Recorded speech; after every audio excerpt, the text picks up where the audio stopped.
क्या हो अगर ब्रह्मांड कभी चुप रहा ही नहीं? सोचो जरा, वो हर सोच जो तुमने अकेले में कही थी, हर ख्वाहिश जो तुमने अंदर ही अंदर दबा दी, हर सवाल जो तुमने खामोशी में चिल्लाया, वो सब सुना गया। इत्तेफाक से नहीं बल्कि एक प्लान के तहत। क्या हो अगर हकीकत वो चीज नहीं जो बस अपने आप हो जाती है, बल्कि वो है जो तुम्हें जवाब देती है। ये बात हमारे पूर्वज जानते थे बहुत पहले, जब साइंस ने अभी आंखें भी नहीं खोली थी। उन्हें पता था ये ब्रह्मांड जिंदा है, एक विशाल बुद्धिमान ऊर्जा क्षेत्र जो तुम्हारी एनर्जी को, तुम्हारी फीलिंग्स को, तुम्हारी वाइब्स को महसूस करता है और जवाब देता है। हर्मेटिक स्क्रॉल्स ने इसे कहा द ऑल। वेदों में इसे कहा गया ब्रह्म, एक दिव्य तरंग जो हर माया के पीछे धड़क रही है। और मिस्रवासी, उन्होंने तारे देखकर मंदिर बनाए, पूजा करने के लिए नहीं, ब्रह्मांड से बात करने के लिए। हां, वो तारों से प्रार्थना नहीं कर रहे थे, वो संवाद कर रहे थे। और ये सिर्फ पुरानी कहानियां नहीं है, क्योंकि तुम आज भी ब्रह्मांड से बात कर रहे हो, हर एक पल, हर एक सोच में।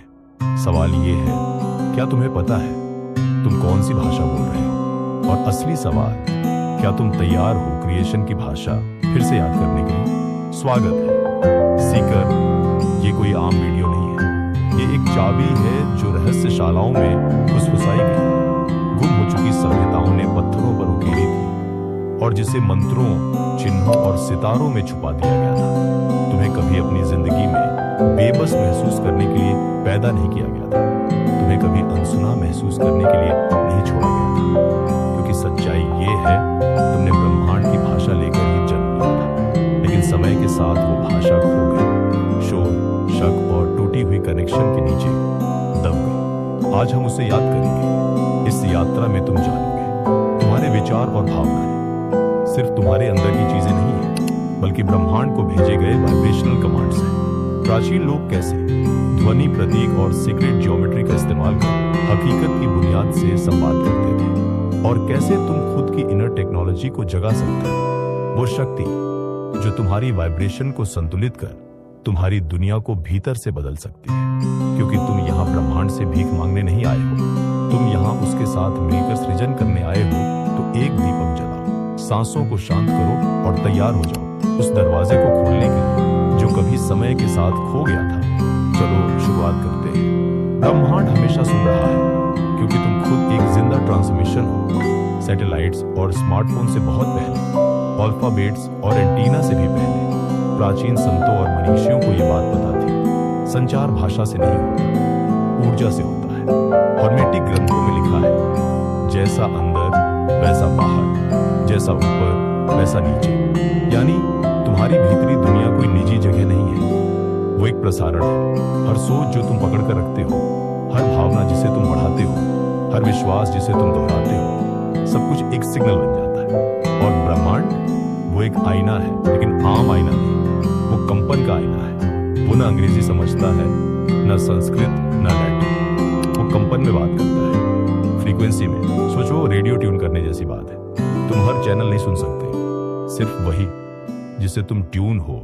वैसे ही ब्रह्मांड भी तुम्हें वही लौटाता है जो तुम हो, न कि वो जो तुम बस चाह रहे हो। मिस्र के लोग इस सिद्धांत को जानते थे जब उन्होंने मंदिरों को तारों के साथ अलाइन किया था, आकाश से धरती तक फ्रीक्वेंसी को लंगर डालने के लिए। भारत के वैदिक ऋषियों ने भी इसी सच को गहराई से समझा, और वे दुनिया के सबसे पुराने ग्रंथों में से ही उसमें वाक्य की बात की गई है। वाक्य, दिव्य वाणी, जिससे सृष्टि की शुरुआत हुई। मान्यता थी ध्वनि पहले, आकार बाद में, और ब्रह्मांड को गाया गया था, बनाया नहीं गया।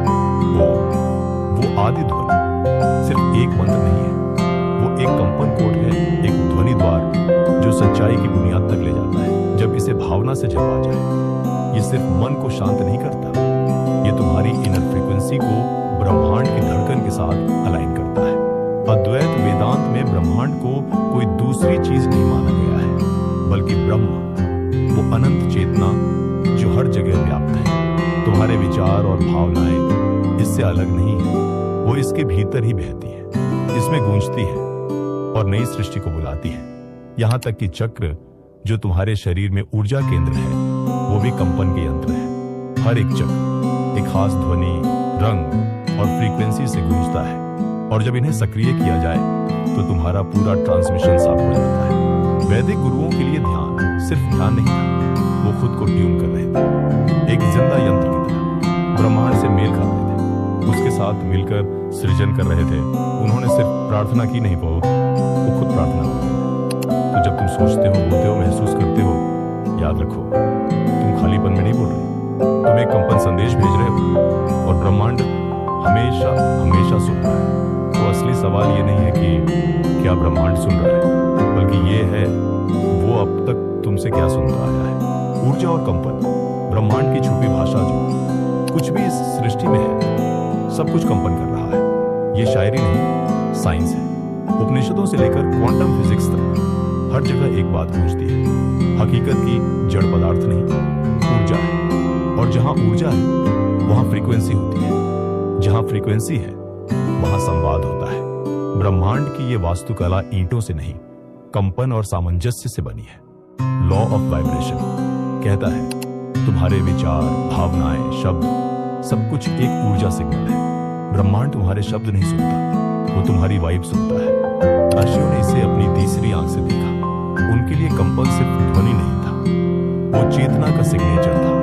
नाद, संसार एक संगीत है, और जब हम खुद को ट्यून करते हैं तो उस ब्रह्मांडीय संगीत का हिस्सा बन जाते हैं। इसीलिए मंत्र सिर्फ शब्द नहीं थे, वो कंपन कोड थे जो आत्मा को ब्रह्मांड से जोड़ते थे। जैसे सोहम, मैं वही हूं, ये सिर्फ मंत्र नहीं, एक फ्रीक्वेंसी अलाइनमेंट है। लेकिन आज हम लॉजिक को पूछते हैं और वाइब्रेशन को नजरअंदाज कर देते हैं। हम जोर लगाते हैं, मैनिफेस्ट करने की कोशिश करते हैं, पर प्राचीन ज्ञान कहता है सृजन इच्छा से नहीं, कंपन से होता है। अगर समृद्धि चाहिए उसकी फ्रीक्वेंसी बनो, अगर प्रेम चाहिए प्रेम को महसूस करो, क्योंकि ब्रह्मांड तुम्हारी बातों पर नहीं, तुम्हारी ऊर्जा पर जवाब देता है। तो अब खुद से पूछो, क्या तुम उसी फ्रीक्वेंसी पर हो जिसे तुम अपनी जिंदगी में बुलाना चाहते हो? तुम वही आकर्षित करते हो जो तुम हो, सिर्फ जो तुम चाहते हो वो नहीं। यही है वो गहरी सच्चाई जिसे ऋषियों ने हमेशा जाना और जिसे आधुनिक मन मानने से डरता है। ब्रह्मांड तुम्हें वो नहीं देता जो तुम मांगते हो, वो तुम्हें वही देता है जो तुम भीतर से हो। इच्छा काफी नहीं है, क्योंकि अगर तुम कुछ चाहते हो लेकिन अपने आप को उससे अलग महसूस करते हो तो तुम कमी की फ्रीक्वेंसी में कंपन कर रहे हो, सामंजस्य में नहीं। वेदों में मृग तृष्णा की मिसाल दी गई है, रेगिस्तान में पानी का भ्रम। जब तक तुम्हारा भीतर नहीं बदलेगा वो इच्छा सिर्फ एक सपना बन जाएगी।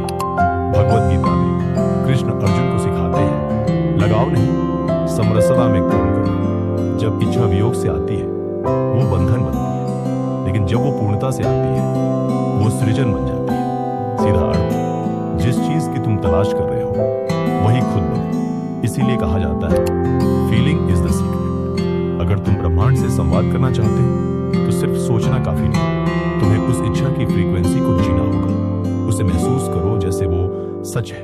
ऐसे चलो, सोचो, बोलो जैसे वो पहले से तुम्हारी है। प्राचीन साधनाएं इसी सिद्धांत पर आधारित थी। विजुअलाइजेशन, जहां मन भीतर से दुनिया को रचता है। मंत्र, जहां ध्वनि ऊर्जा शरीर को आकार देती है। मुद्रा और प्राणायाम, जहां इरादा सांस और गति में ढल जाता है। यहां तक कि भारत के प्राचीन मंदिर भी सिर्फ इमारतें नहीं, वो कंपन से भरी सीक्रेट ज्योमेट्री थी।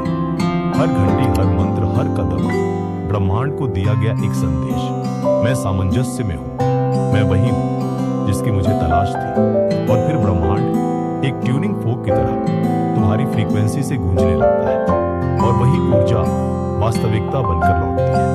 यही है लॉ ऑफ अट्रैक्शन का असली रहस्य। ये सिर्फ विजुअल थिंकिंग नहीं है, ये है ऊर्जा का मेल। इसलिए अगर जिंदगी असंतुलित लग रही है, सवाल ये नहीं है मुझे क्या चाहिए, सवाल है मैं कौन बन रहा हूं। क्योंकि बाहरी दुनिया सिर्फ तुम्हारी अंदरूनी वाइब का प्रतिबिंब है। ब्रह्मांड प्रतीकों, मौन और संयोग में बात करता है। जैसे जैसे तुम्हारी जागरूकता गहरी होती जाती है, तुम्हें यह एहसास होता है ब्रह्मांड सिर्फ सुनता नहीं है, वो जवाब भी देता है, लेकिन हमेशा शब्दों में नहीं। वो अंतर ज्ञान में फुसफुसाता है, वो संयोग के माध्यम से इशारा करता है, वो प्रतीकों, सपनों, संख्याओं और संकेतों के जरिए खुद को प्रकट करता है। प्राचीन भारत में इसे दैववाणी कहा जाता था, ईश्वरीय आवाज। कोई आकाश से गूंजती हुई आज्ञा नहीं थी, बल्कि एक सूक्ष्म भाषा थी, ब्रह्मांड की कोमल दिशा निर्देश। क्या तुमने इसे पहले महसूस किया है? तुम किसी को सोचते हो और वो कॉल करता है, तुम कोई संकेत मांगते हो और एक विशिष्ट प्रतीक सामने आ जाता है। तुम किसी फैसले को लेकर उलझे होते हो और तुम्हारा पेट, तुम्हारा भीतरी ज्ञान बिना किसी तर्क के हाँ या नहीं चिल्लाता है, लेकिन पूरी स्पष्टता के साथ। यह संयोग नहीं है, यह सचेत संवाद है। पतंजलि के योग सूत्रों में एक संस्कृत शब्द है, प्रत्यक्ष। प्रत्यक्ष अनुभव, यह वह आंतरिक दृष्टि है जो 5 इंद्रियों से परे है। यही वह तरीका था जिससे प्राचीन ऋषियों ने दिव्य ज्ञान प्राप्त किया, अध्ययन से नहीं बल्कि आंतरिक मौन और ऊर्जा की संवेदनशीलता से। अब यहाँ रहस्य और भी गहरा होता है। अगर तुम ब्रह्मांड से बात करना चाहते हो तो तुम्हें सुनना भी सीखना होगा। लेकिन ब्रह्मांड शोर शराबे में बात नहीं करता, वो इंतजार करता है मौन के। इसीलिए आर्षि पर्वतों, जंगलों और गुफाओं में गए थे, दुनिया से भागने के लिए नहीं बल्कि उसे अधिक स्पष्टता से सुनने के लिए। वहां उन पवित्र मौनों में संदेश आते थे, यह भाषा में नहीं बल्कि प्रकाश, ध्वनि और दृष्टि में होता था। आज हम इसे ध्यान, मेडिटेशन कहते हैं, लेकिन सच में यह एक 2 तरफा एंटीना है जो व्यक्तिगत स्थिति को शांत करता है ताकि ब्रह्मांडीय संकेत स्पष्ट रूप से सुनाई दे सके। तुम इसे सपनों में सुन सकते हो, बार बार आते हुए संख्याओं में देख सकते हो, 11-11, 3-3-3, 108। तुम इसे अपने दिल में महसूस कर सकते हो जब तुम किसी कमरे में कदम रखते हो और बस जानते हो कि इसमें कुछ अर्थ छुपा हुआ है। यह कल्पना नहीं है, यह संपूर्णता की गूंज है। प्राचीन वैदिक दृष्टिकोण में बाहरी दुनिया को भीतर की दुनिया का ही प्रतिबिंब माना जाता था। तो जब ब्रह्मांड बात करता है तो वो तुम्हारे साथ नहीं बल्कि तुम्हारे जरिए से बात करता है। यह असली रहस्य है। तो अगली बार जब कोई अजीब संयोग तुम्हारा ध्यान आकर्षित करे, या जब कोई सपना असाधारण रूप से स्पष्ट लगे, या जब तुम कुछ महसूस करो जबकि बाहर कुछ स्पष्ट न हो, उसे नकारो मत। वो शायद ब्रह्मांड का ही फुसफुसाना हो, प्राचीन साधन, आधुनिक चमत्कार अपने भीतर के दिव्य को जगाए। अब जब हम ये समझ चुके हैं कि ब्रह्मांड हमारी इच्छाओं पर नहीं बल्कि हमारे होने पर प्रतिक्रिया करता है, तो अगला सवाल है, हम वो तरंग कैसे बने जो हम पाना चाहते हैं? इसका जवाब छिपा है प्राचीन साधन जो खोए नहीं, बस इंतजार कर रहे हैं, रहस्यमयी रीतियों, पवित्र ज्यामिति और चेतन सांसों। चलिए शुरुआत करते हैं आज्ञा चक्र से, यानी 3rd आई से। वैदिक परंपरा में ये भौहों के बीच का केंद्र सिर्फ कोई प्रतीक नहीं, ये एक दरवाजा है। आधुनिक विज्ञान इसे पीनियल ग्लैंड कहता है, मस्तिष्क में एक छोटा सा क्रिस्टल जैसा हिस्सा जो प्रकाश, तरंग और कंपन के प्रति संवेदनशील होता है। हजारों सालों से माना जाता है कि ये ग्रंथि एक आध्यात्मिक एंटीना की तरह काम करती है जो आपकी चेतना को ऊंचे स्तर पर ट्यून करती है। भारतीय योग परंपरा में ध्यान, मंत्र और श्वास के जरिए इसे सक्रिय किया जाता है। जब साधक इसे जागृत करता है तो वो बाहर नहीं अंदर देखना शुरू करता है और फिर उसकी वाणी ब्रह्मांड से तालमेल में आ जाती है। जब आप ओम का उच्चारण करते हैं तो आप सिर्फ एक ध्वनि नहीं निकाल रहे, आप अपने शरीर, मन और ऊर्जा क्षेत्र को ब्रह्मांडीय कंपन से जोड़ रहे होते हैं। ये कोई प्रतीकात्मक बात नहीं है, ये असल में एक वाइब्रेशनल टेक्नोलॉजी है। प्राचीन आर्षियों ने पवित्र ज्यामिति का भी इस्तेमाल किया, जैसे श्री यंत्र, आकार में त्रिकोणों का संगम जहां दिव्य स्त्री और पुरुष ऊर्जा का मिलन होता है। साथ ही यह सृजन की ऊर्जा का नक्शा भी है। जब आप श्री यंत्र पर ध्यान लगाते हैं तो ऐसा होता है जैसे आप अपने विचारों, इरादों और वास्तविकता को ब्रह्मांड के मदरबोर्ड से जोड़ रहे हो। फिर आता है विजुअलाइजेशन, सिर्फ कल्पना नहीं, यह है आंतरिक सृष्टि।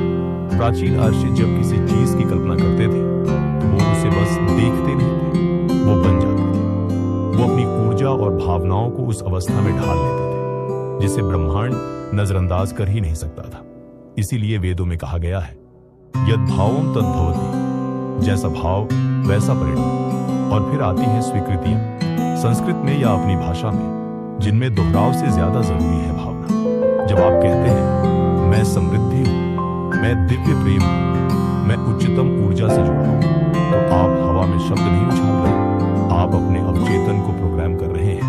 और साथ ही अपने चुंबकीय क्षेत्र को भी बदल रहे हैं। यहाँ तक कि ब्रह्मांड को लिखे गए पत्र भी योग और तांत्रिक परंपराओं में एक गहरा अभ्यास था। ये सिर्फ आस्था नहीं, ये एक ऊर्जा की लिपि थी, जहाँ विचार बनते थे पदार्थ और इच्छा बनती थी घोषणा। ये सब केवल साधन नहीं है, ये द्वार है। ये आपको याद दिलाते हैं आपको ब्रह्मांड से भीख मांगने के लिए नहीं बनाया गया, आपको उससे एक होने के लिए बनाया गया है। आपको चमत्कारों के पीछे भागने की जरूरत नहीं, आपको वो स्थान बनने की जरूरत है जहां चमत्कार घटते हैं। और प्राचीनों को पता था वो स्थान आपके भीतर से शुरू होता है। तुम ब्रह्मांड हो जो खुद को याद कर रहा है। तुम ब्रह्मांड से अलग नहीं हो, तुम कोई याचक नहीं, बल्कि वही शक्ति हो जो सब कुछ बना रही है, जो खुद को अनुभव कर रही है तुम्हारे रूप में, तुम्हारे विचारों से और तुम्हारी चेतना के जरिए। भारतीय अवश्य ईश्वर को बाहर नहीं खोजते थे, वो उसे भीतर पहचानते थे। जैसे उपनिषद कहते हैं, तत् त्वम असि, तू वही है। जिन तारों ने तुम्हें रचा, जिन तरंगों से तुम्हारी हकीकत बनी, जो आंतरिक आवाज तुम्हें दिशा देती है, वो सब तुम ही हो। ब्रह्मांड से बात करना कोई बाहर की चीज नहीं, ये तो खुद से मिलन है, एक स्मृति कि तुम कौन हो। तुम हमेशा ब्रह्मांड से संवाद कर रहे हो, अपने विचारों, भावनाओं और ऊर्जा से। अब तुम इसे जागरूक रूप से कर रहे हो, जैसे बांसुरी ईश्वर की सांस को बहने देती है, जैसे मंदिर याद करता है कि वो पत्थर का नहीं, प्रकाश का बना था। तुम जाग रहे हो। जब तुम जान जाते हो कि तुम्हारा कंपन ही प्रार्थना है, तो फिर तुम ब्रह्मांड का पीछा नहीं करते, उसके साथ नाचते। जैसे गीता में श्री कृष्ण कहते हैं, जो मुझे हर जगह देखता है और सबको मुझ में देखता है, वो मुझसे कभी दूर नहीं होता। सच्चा मार्ग ईश्वर तक जाने का नहीं है, बल्कि ये समझने का है कि तुम कभी उससे अलग थे ही नहीं। और अब तुम्हें याद आ गया, अब तुमने देख लिया है, ब्रह्मांड कहीं दूर नहीं है, वो चुप नहीं है और वो किसी और का इंतजार नहीं कर रहा, वो तुम्हारा इंतजार कर रहा है कि तुम याद करो कि तुम कौन हो, कि तुम अपने भीतर की शक्ति से जुड़ो, डर की नहीं बल्कि ऊर्जा की भाषा में। तुम्हारा हर विचार एक मंत्र है, हर भावना एक तरंग, हर सांस एक पूजा है। तो अगली बार जब तुम रात को आसमान की तरफ देखो या मन ही मन को इच्छा मांगो, तो बस एक बात याद रखना, तुम्हारी बात सुनी जा रही है, तुम देखे जा रहे हो, और तुम्हारे भीतर ब्रह्मांड जितनी ताकत है, वो पुरानी गुप्त ज्ञान की किताबें अब सिर्फ संग्रहालय में नहीं है, वो जिंदा है तुम्हारे दिल की धड़कनों में, तुम्हारी चेतना की हर लहर में, तुम्हारी हर भावना के इरादे में। और ये पल यही अभी तुम्हारे और ब्रह्मांड के पुनर्मिलन की शुरुआत है। अगर इस वीडियो ने तुम्हारे भीतर कुछ हिला दिया है, अगर कहीं कोई रोशनी सी जल उठी है, तो लाइक करो और बताओ कि तुमने क्या महसूस किया।